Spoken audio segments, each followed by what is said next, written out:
Kiat-kiat agar mendapatkan pasangan yang Allah pilih bagaimana? Agar mendapatkan pasangan yang bertakwa. Minta nasihatnya agar Anda tetap semangat dalam beribadah dan menuntut ilmu dan mengamalkannya. Syukran jazakallahu khair Ustaz, terima kasih atas pertanyaannya. Yang pertama, walau ta'ala misal masalah pernikahan, perbaiki diri kita hadir. Perbaiki diri kita. Karena kita berinteraksi dengan Rob yang ahkamul hakimin, yang maha bijak, Maka kaidah umumnya adalah wat-thayyibatu lit-thayyibin, wanita yang baik untuk laki-laki yang baik. Kaidah umum. Ada kasus anomali dan itu karena hikmah yang sangat besar dan mungkin bukan saat ini kita bahas. Tapi secara umum, at-thayyibatu lit-thayyibin, perempuan yang baik untuk laki-laki yang baik. Dan itulah kondisi kita di sehari-hari gitu loh. Misalnya laki-laki yang punya kualitas, yang dia cari apa? Yang nggak sholat, yang nggak puasa Ramadan, yang nggak nutup aurat dan seterusnya, enggak kan? Sebaliknya, wanita yang soleha, siapa yang dia cari? Hadirin yang Allah muliakan. Semakin berkualitas seseorang, itu semakin picky. Sama begitu.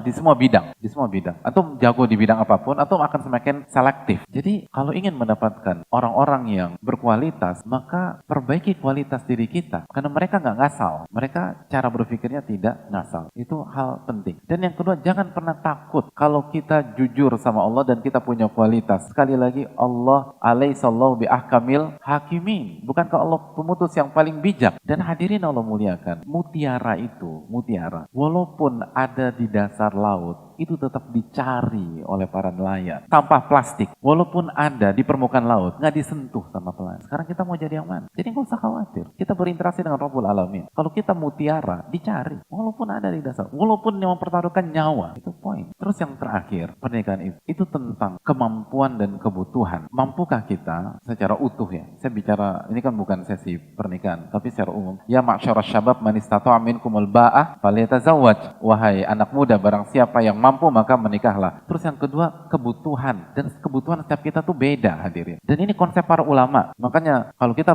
buka buku-buku fikih para ulama, misalnya contoh apa yang dikatakan oleh Ibnu Ruslan dalam kitab Zubat. Kata beliau, sunnah li muhtajin mutikin lil uhab, nikahu bikrin dzati dinin wa nasab. Pernikahan itu hukumnya sunnah bagi yang apa? Bagi yang butuh dan mampu. Ini tentang kebutuhan. Apa kebutuhan kita? Untuk bisa husnul khotimah, untuk bisa masuk ke dalam surga, untuk bisa beribadah kepada Allah. Lalu cari sesuai dengan kebutuhan tersebut dan jangan ikut-ikutan karena ini bukan perkara yang mudah. Judul full kajian di YouTube.